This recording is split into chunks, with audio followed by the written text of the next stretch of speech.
Assalamualaikum warahmatullahi wabarakatuh.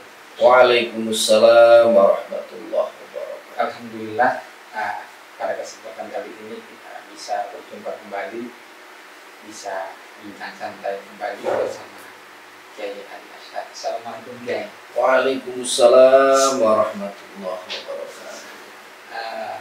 Bincang santai ini kita persembahkan untuk muhibbin sekalian, untuk menjadi bekal kita sehari-hari, menjadi bekal kita beribadah, menjadi bekal kita bermuasyarah bersama sesama manusia, baik bersama makhluknya Allah Subhanahu wa Ta'ala. Pada kesempatan kali ini kita berbincang santai tentang tidak bolehnya orang itu berputus asa dalam menghadapi cobaan Allah dan berusaha atas semua yang kita inginkan. Mungkin kita serahkan sepenuhnya untuk menjelaskan secara gamblang, secara terperinci apa itu putus asa. Ya. Terima kasih. Alhamdulillah, dalam hemat kami, akidah yang kita yakini yaitu akidah Asy'ariyah, dalam bahasa yang lazim disebut dengan Ahlus Sunnah wal Jamaah, itu sebuah metode berpikir yang tengah, menyeimbangkan antara usaha manusia dengan doa. Jadi Rasulullah SAW telah memberikan contoh betapa beliau adalah seorang nabi dan utusan yang gigih sekali mengajak manusia kepada Allah Subhanahu wa Ta'ala dengan macam-macam rintangan yang luar biasa beratnya. Jadi keseimbangan antara usaha manusia dengan doa itulah Ahlus Sunnah wal Jamaah. Kalau berlebihan dalam mengandalkan usaha manusia, itu adalah cara berpikir mu'tazilah. Sementara kalau prosentase pasrahnya kepada Allah berlebihan, itu adalah cara berpikir Jabariyah, jadi kaum-kaum fatalis. Nah, Ahlussunnah wal Jamaah itu ada di tengah-tengah, kisaran antara 50% sampai 75%. Jadi usaha manusia itu harus sampai minimal 50% sampai kepada maksimal 75%. Yang 25% itu adalah doa kita kepada Allah Subhanahu wa Ta'ala, bahwa usaha kita semuanya ini tidak akan berhasil tanpa ridho dari Allah Subhanahu wa Ta'ala. Itulah titik dasar awal kita berpikir dalam kehidupan ini. Selanjutnya, orang yang telah seimbang di dalam usahanya, seimbang antara usaha dan doanya, insya Allah akan jauh dari sifat putus asa. Putus asa atau putus harapan atau lemah dalam menjalani kehidupan, itu orang-orang memang yang kurang wawasannya. Mereka tidak tahu atau belum tahu cara berpikirnya Ahlus Sunnah wal Jamaah. Makanya berpikir yang seimbang itu perlu, sehingga kita semua terhindar dari sifat putus asa. Nah, kenapa orang ini kadang muncul sifat putus asa? Karena mereka meyakini bahwa semuanya harus diatasi sendiri, semuanya harus diselesaikan sendiri apa yang terjadi di dunia ini. Padahal tidak, kita ini punya Allah. Jadi setelah kita berusaha secara maksimal, maka hasilnya kita serahkan kepada Allah. Contoh, Rasulullah SAW ketika perang Badar, umat Islam masih sedikit, dari pasukan Islam kurang lebih 313. Sementara pasukan musyrikin di kisaran 1000 orang. Nah, Nabi sebagai manusia juga bermusyawarah dengan para sahabat, mengeluarkan segala istihadnya, usahanya sebagai manusia, merancang pertahanan, merancang strategi peperangan yang efektif. bagaimana barisan depannya, bagaimana sayap kanan dan kirinya, bagaimana nanti prajurit yang luka-luka, cara evakuasinya secara cepat. Itu semuanya betul-betul diperhitungkan secara rinci. Bahkan Nabi pada awalnya akan bermarkas di satu tempat di lembah Badar itu. Tapi kemudian ada usulan dari salah seorang sahabat supaya pindah agak jauh dari tempat semula. Kenapa? Karena di tempat yang awal itu jauh dari mata air. Padahal sebuah peperangan itu yang namanya air itu adalah logistik utama. Nah, kemudian Nabi pindah juga setelah mendapatkan masukan dari sahabat. Ini adalah bagian dari ikhtiar manusia. Setelah itu kemudian maksimal usaha dan strateginya disiapkan. Kita berdoa kepada Allah Subhanahu wa Ta'ala. Alhamdulillah diberi kemenangan. Jadi tidak ada istilah putus asa. Kalau kita tidak pasrahkan kepada Allah, mungkin putus asa. Sebab secara logika manusia sulit memenangkan pertempuran 300 orang melawan 1000 karena berbanding. Begitu juga dalam perang Uhud, ya, 1 tahun kemudian Nabi juga menjalani sebuah peperangan Uhud. Nabi membawa 1000 pasukan. Kemudian pasukan musyrikin kurang lebih juga 3000, sama 3 kali lipatnya. Nabi juga sudah merancang sebuah strategi yang bagus. Tempatkanlah 50 pemanah di atas bukit Uhud. Supaya apa? Supaya bisa menahan laju dari serangan mendadak pasukan kavaleri musuh. Tapi karena 50 pemanah ini kemudian tidak patuh, akhirnya terjadilah kekalahan di pihak musuh ini.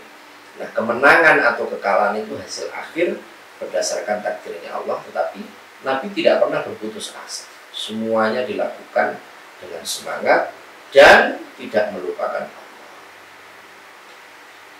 Mungkin dampak yang paling besar bagi orang yang berputus asa luar biasa. Orang yang tidak punya harapan itu sama dengan mati dalam hidup.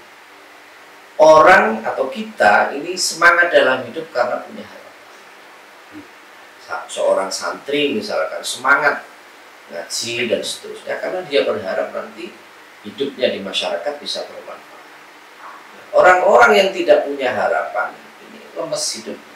Dia mau ngapain hidup ini? Tidak semangat mencari wawasan, tidak semangat mencari pekerjaan, tidak semangat untuk membangun rumah tangga, tidak semangat untuk bermasyarakat. Berbahaya sekali. Orang yang putus harapan, orang yang putus asa, itu sebuah kondisi yang sangat berbahaya sekali. Pada akhirnya ada banyak orang yang bunuh diri. Itu karena apa? Orang kok bunuh diri itu harapan. Dia merasa bahwa dia harus memikul semua beban yang ada di diri. Padahal tidak. Kalau kita sudah berikhtiar, selanjutnya serahkan kepada Yang Maha Kuasa. Sebatas mana kita itu berikhtiar sehingga kita itu seakan-akan tidak takabur, seakan-akan kita itu ini pendapatan dari kita. Sebatas mana sehingga kita bisa level inilah kita tawakal kepada Allah, level ini kita berusaha. Dalam bahasa Gus Dur, sampai batas badan kita tidak bisa menanggung ikhtiar kita. Sampai batas yang tak tertahankan oleh badan. Saya beri contoh. Pada tahun 6 Hijriah, Rasulullah SAW sebagai pemimpin di Madinah. Madinah dihuni tidak lebih dari 5.000 orang pada tahun itu.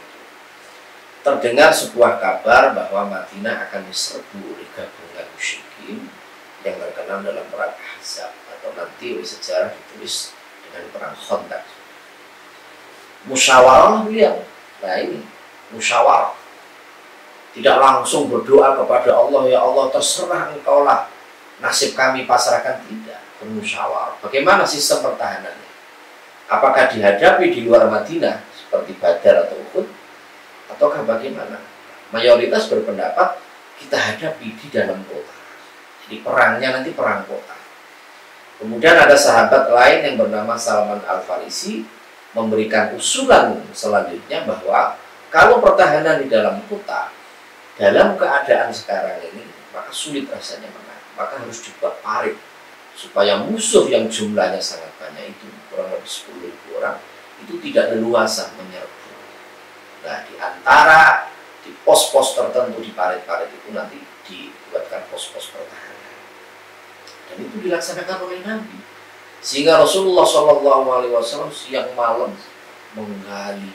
Ini namanya batas sampai badan kita ini maksimal, batas yang tidak tertanggung. Saya kalau memberi persentase itu 10-15% usaha manusia ini. Siang malam sampai beliau pulang, kemudian tidak dibukakan pintu Sayyidah Aisyah. Kenapa? Karena memang terlalu larut. Kenapa beliau larut malam? Padahal biasanya pada Isya langsung cepat-cepat istirahat. Karena bersama-sama dengan para sahabat tadi ngebut untuk menggali parit. Itu batasannya. Batas sampai badan kita ini mampu mengerjakannya. Kalau sudah tidak mampu jangan dipaksa. Nabi pun ketika menggali parit juga istirahat. Tidak kemudian semalam suntuk sampai kemudian badannya sakit, tidak. Nah, orang bekerja juga begitu. Orang bekerja itu sampai juga badannya itu maksimal. Harus diberi porsi juga. Orang kerja dari pagi jam 7 sampai jam 11. Ya, jam 11 nanti istirahat 1 jam. Setelah istirahat kerja lagi, nanti sampai jam 4 sore istirahat. Nah, malam misalkan mau lembur, ya dilihat badannya kuat apa tidak. Kalau memang masih memungkinkan, oke, bisa lembur sampai jam 12. Tapi jam 12 istirahat. Pagi nanti kerja lagi.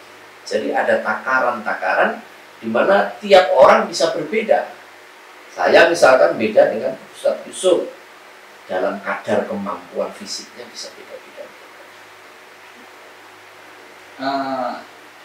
Putus asa ini apa memang dari diri manusia atau itu dari bisikan setan sehingga kita bisa putus asa, tidak punya harapan hidup, tidak punya semangat hidup, sehingga bisa memfatalkan terhadap diri kita sendiri, yaitu paling kotor, paling jelek sendiri itu adalah bunuh diri. Saya lebih suka untuk introspeksi diri, jadi putus asa itu lebih dominan kesalahan manusia. Tentu Anda kontribusi setan. Ketika manusia itu memberi ruang kepada setan, maka setan akan gampang sekali masuk. Kalau orang ini kemudian membentengi dirinya dengan semangat hidup yang bagus, maka setan pun akan sulit masuk. Tapi kalau manusia sudah gampang sekali putus asa, gampang sekali menyerah, maka setan akan semakin mudah. Nah, di dunia ini ada hal yang aneh, yaitu bangsa Jepang. Bangsa Jepang itu sebuah bangsa yang secara ilmu pengetahuan sudah sangat maju, secara ekonomi juga sudah lebih maju daripada Indonesia. Tetapi ada budaya yang tidak bagus, yaitu tingginya angka bunuh diri. Jadi mereka ini mengalami krisis hati, krisis mental, yaitu ketika mengalami masalah sedikit, mereka lebih baik bunuh diri. Sehingga di Jepang itu bangunan-bangunan yang tingkat 2, tingkat 3, tingkat 4 dan seterusnya itu selalu double jendela supaya tidak mudah digunakan. Tetapi angka bunuh dirinya masih tinggi dengan melalui terjun dari jembatan, dengan menggunakan senjata api, dengan menggunakan senjata tajam dan seterusnya. Nah, tentu ini problemnya adalah problem budaya yang perlu dicari akar masalah. Kenapa bangsa Jepang ini secara psikis itu mudah sekali bunuh diri. Ketika dia malu, bunuh diri. Ketika dia sedih yang sangat, dia bunuh diri. Ketika beban pekerjaan yang sangat berat, dia gampang sekali bunuh diri. Maka dalam Perang Dunia Kedua kita membaca sejarah betapa terjadi bunuh diri massal pada pasukan Jepang ketika mendapati bahwa kaisarnya sudah menyerah. Jadi bunuh dirinya massal. Dan itu tidak ditemukan di bangsa-bangsa lain. Mungkin penyebab orang putus asa itu mungkin karena apa yang diinginkan itu nggak segera tercapai, dia putus asa, apa memang apa yang menyebabkan? Ada banyak faktor, terutama salah pendidikan dan salah pendampingan sejak kecil. Maka orang tua pemirsa semuanya, mari kita sampaikan kepada anak-anak kita itu bahwa yang namanya hidup itu dua sisi, yaitu berhasil dan gagal. Ini selalu berjalan beriring. Tidak ada manusia yang 100% berhasil. Tidak ada juga manusia yang 100% gagal. Jadi berganti seperti siang dan malam. Maka ketika anak kita itu mendapat nilai yang bagus di pondok atau di sekolah, ya kita support. Tapi ketika mendapat nilai yang jelek, maka juga harus kita nasihati secara profesional bahwa kamu tidak salah, kamu sudah berusaha. Ya inilah hidup, kamu berusaha tapi Allah mentakdirkan lain. Nah solusinya ayo berusaha lebih giat lagi. Jadi anak terbiasa dipuji, terbiasa juga didampingi ketika gagal. Dan mereka akan terbiasa bahwa yang hidup ini ya kadang gagal, kadang berhasil. Tidak selalu. Nah kadang-kadang orang tua itu memaksa anaknya untuk juara terus. Kalau anaknya naik panggung dapat juara, dapat hadiah orang tuanya, kemudian dipanggil naik, luar biasa senang.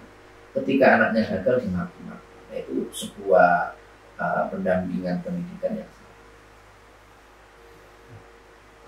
mungkin yang hemat kami yang bisa kita simpulkan pada kesempatan kali ini, usaha kita itu memang dimaksimalkan. Setelah itu baru kita tawakal, pasrahkan diri kita kepada Allah. Tapi jangan lupa itu usaha semaksimal mungkin.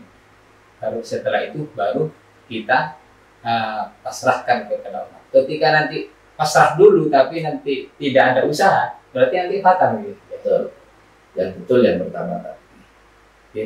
Mungkin bincang santai pada kesempatan kali ini kami cukupkan di sini. Dari kami kurang lebihnya mohon maaf. Assalamualaikum warahmatullahi wabarakatuh.